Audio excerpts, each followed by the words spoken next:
USA Today is a national American daily middle-market newspaper published and owned by the Gannett Company. It was founded by Al Neuharth on September 15, 1982. As of March 2012, the newspaper shared with The Wall Street Journal and The New York Times the position of having the widest circulation of any newspaper in the United States, a distinction USA Today had previously held in 2003. According to the Audit Bureau of Circulations, the paper had 1.8 million copies as of March 2012 compared with The Wall Street Journal's 2.1 million, though the latter figure included the WSJ's 400,000 paid-for online subscribers. USA Today remains the widest circulated print newspaper in the United States. USA Today is distributed in all 50 states, the District of Columbia, Guam, Puerto Rico, Canada, and the United Kingdom. The newspaper is headquartered in the Tysons Corner, Virginia in Fairfax County. USA Today sells for US $2 at newsstands, although it is often found free at airports and hotels that distribute it to the customers. The paper is also free online. History. On June 11, 1981, Gannett printed the first prototypes of what would become USA Today. Early, regional prototypes included East Bay Today in Oakland, California, a late 1970s morning edition of the Oakland Tribune, owned by Gannett at the time.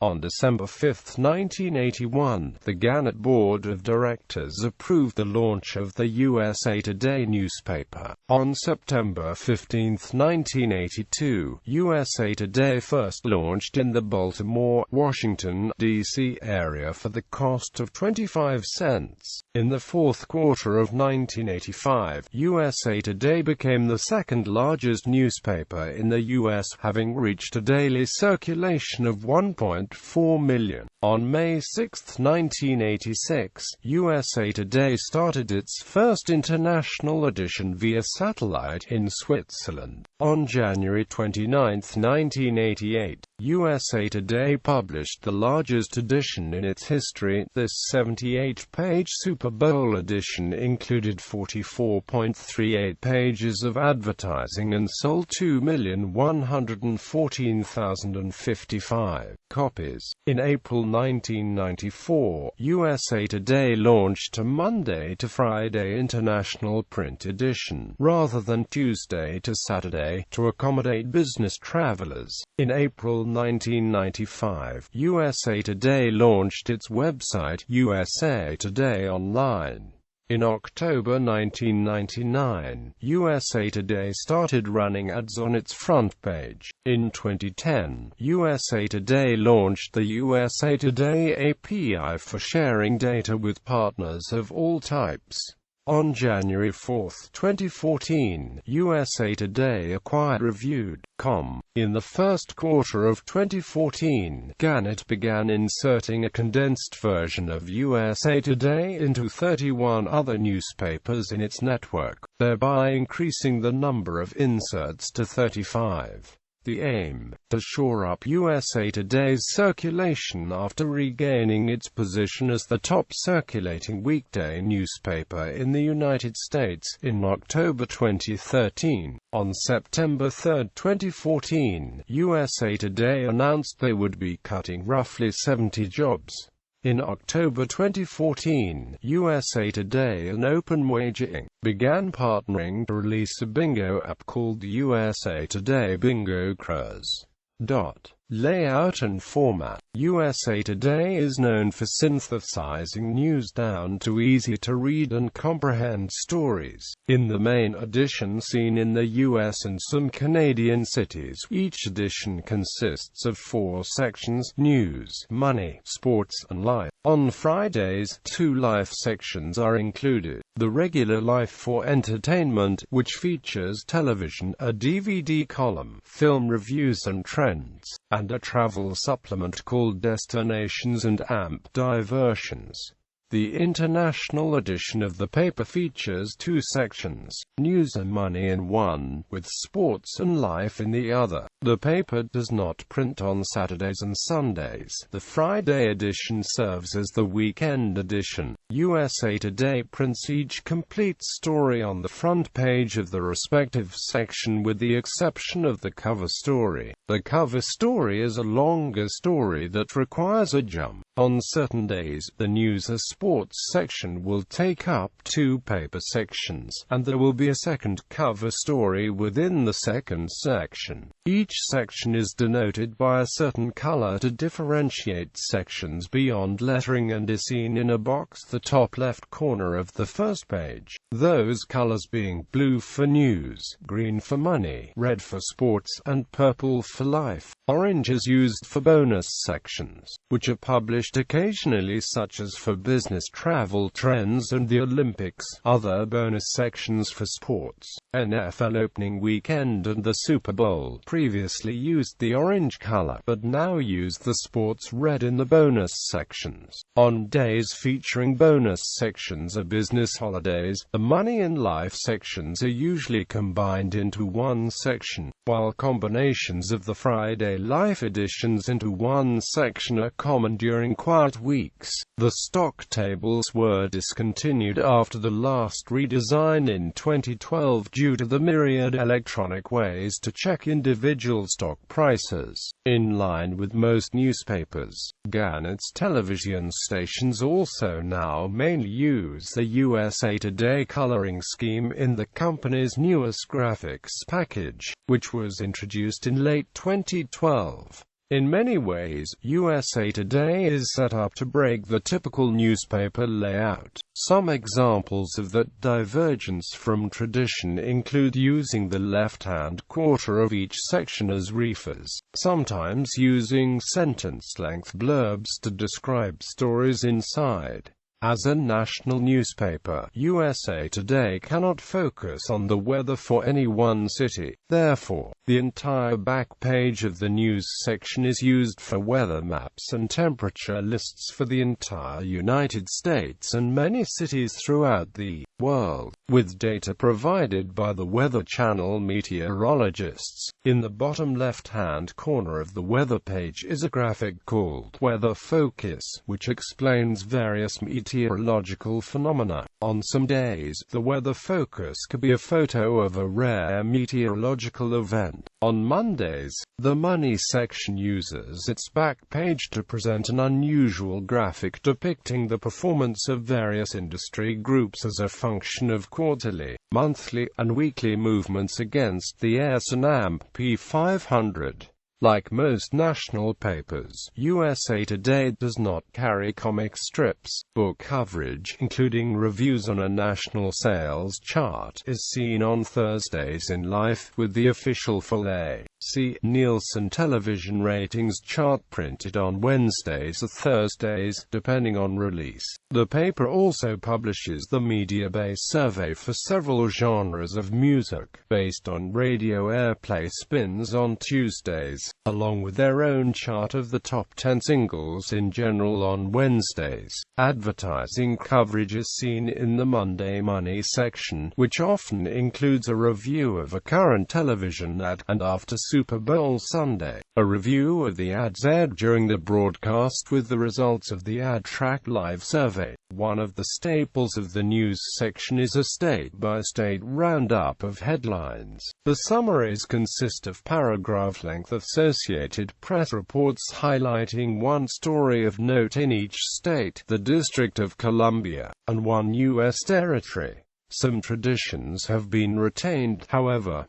The lead story still appears on the upper right hand of the front page. Commentary and political cartoons occupy the last few pages of the news section. Stock and mutual fund data are presented in the money section, but USA Today is sufficiently different in aesthetics to be recognized on sight, even in a mix of other newspapers, such as at a newsstand. The overall design and layout of USA Today has been described as neo-Victorian. Also, in most of the section's front pages, on the lower left-hand corner, are USA Today snapshots, which give statistics of various lifestyle interests according to the section it is in. These snapshots are shown through graphs which are made up of various illustrations of objects that roughly pertain to the graph's subject matter. These are usually loosely based on research by a national institute. Starting in February 2008, the newspaper added a magazine supplement called Open Air, appearing several times a year. Various other advertorials appear throughout the year, mainly on Fridays.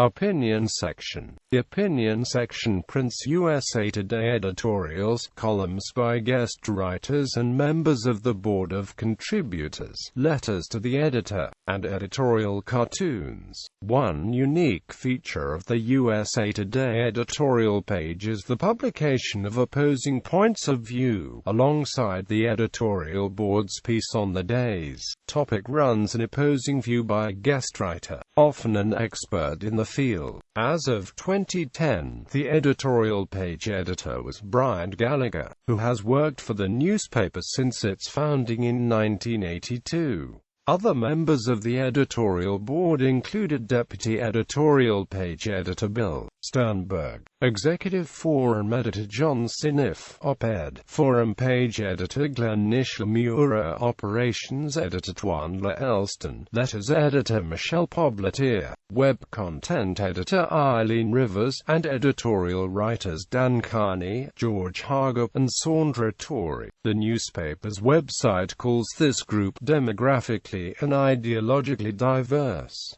Newsroom restructuring. On August 27, 2010, USA Today announced that it would be reorganizing its newsroom. 130 people were to be laid off. A new publication called USA Today Sports would be created, and the paper would be shifting its focus away from print and more on digital platforms like USA Today, common mobile phone applications. 2011 tweaks. On January 24, 2011, to reverse a revenue slide, the paper introduced a tweaked format, changing a few looks of the front pages of sections. Some of the changes include a larger logo at the top, a new sans serif font, called Prelo, for certain headlines of main stories, increasing and decreasing of mastheads and white space in order to present a cleaner style. 2012 redesign. On September 14, 2012, USA Today underwent the first major redesign in its history with brand design firm Wolf Ollins, in commemoration for the 30th anniversary of the paper's first edition. The print edition of USA Today now features the additions of a page covering technology stories and an increased number of color pages, while retaining long-time elements.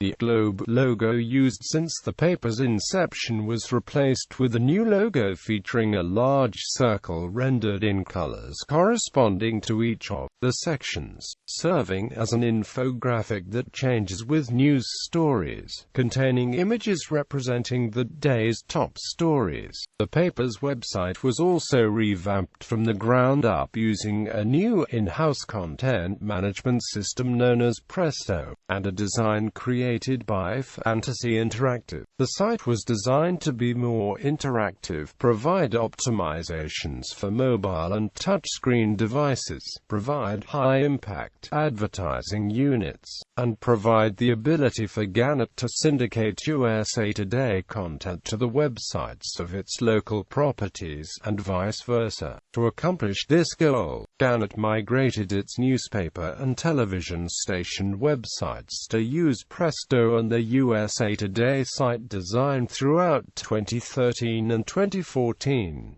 Additionally, to increase the ties to USA Today, Gannett's television stations began to phase in a new on-air appearance for news programming that uses a color coding system identical to that of the paper. Personnel. In May 2012, Larry Kramer was appointed president and publisher of the paper. The 40-year media industry veteran and former president of CBS Digital Media is tasked with developing a new strategy for the paper as it seeks to increase revenue from its digital operations. In July 2012, Kramer hired David Calloway as the paper's editor-in-chief from MarketWatch. Kramer had founded MarketWatch at CBS in 1997 and hired Calloway as its top editor 2 years later. Calloway had previously worked at Bloomberg covering the banking, investment banking and asset management businesses throughout Europe and at the Boston Herald, where he co-wrote a daily financial column on comings and goings in the Boston business district.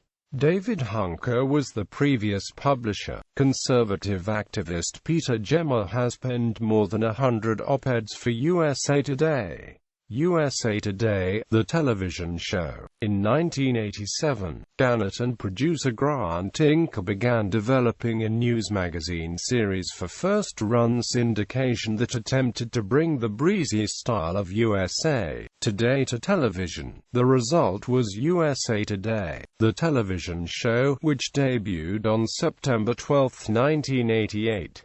Correspondents on the series included Edie Magnus, Robin Young, Boyd Matson, Kenneth Walker, Dale Harimoto, Ann Abernathy, Bill McCarty and Beth Roulier. As with the newspaper itself, the show was divided into 4 sections, corresponding to the different parts of the paper: news, money, sports and life. The series was plagued by low ratings and negative reviews from critics throughout its run. The program also suffered from airing in undesirable time slots in certain markets, including in the country's largest media market, New York City, where WCBS-TV aired the program in a pre-dawn early morning slot. WNBC acquired the series from WCBS 5 months into the program's run, airing it at 9:30 a.m., but it fared no better in its new time slot. These setbacks led to the cancellation of the TV version of USA Today in November 1989 after 1.5 seasons. The final edition aired on January 7, 1990. Awards: USA Today Minor League Player of the Year Award,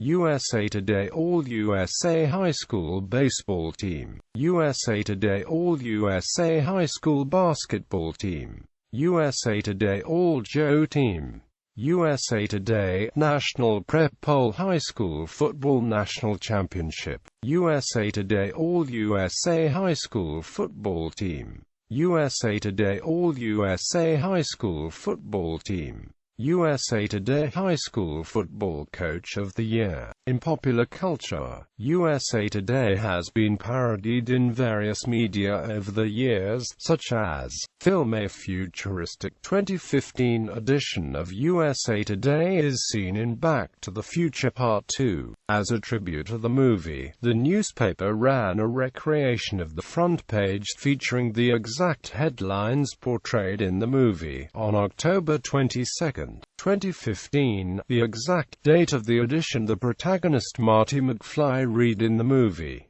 The newspaper is the following day's paper, a spin-off Red Planet version entitled Mars Today seen in the original Total Recall, an animated, dynamically updating e-paper version seen in Minority Report.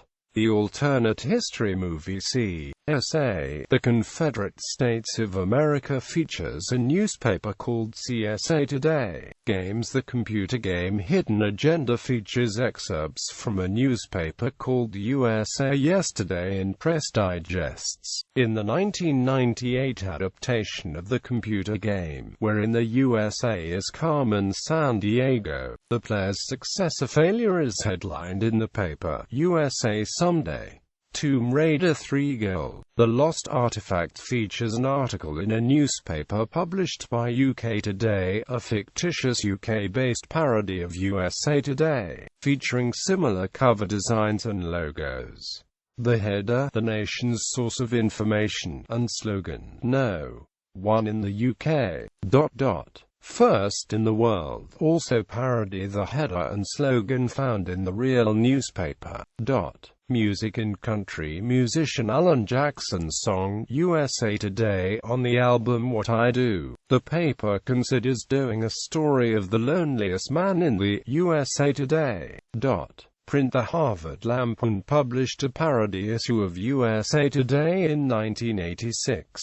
An extended sequence of Doonesbury strips in the 1980s mocked the paper. The comedy publication The Onion publishes a feature on its front page called Stat Shot, patterned after similar statistics published on the front page of USA Today.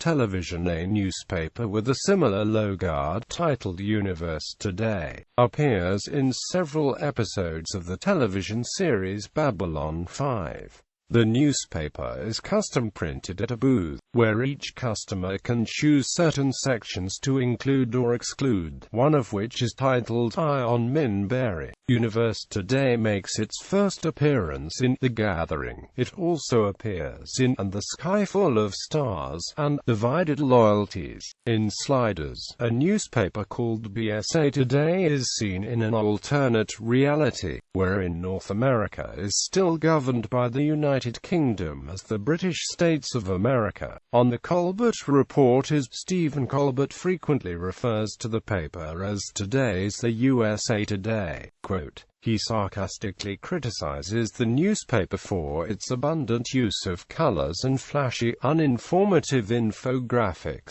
In The Simpsons episode, Homer Defined, Homer reads a newspaper called USA Today with the cover story, America's favorite pencil number 2 is number 1. Homer reads aloud another headline, SAT scores are declining at a slower rate. After Lisa criticizes the publication, Homer says, this is the only newspaper in the country that's not afraid to tell the truth, that everything is just fine. In the first Futurama movie Bender's Big Score, a November 8, 2000 newspaper called USA Today reports that Bush wins, an obnoxious robot still on loose.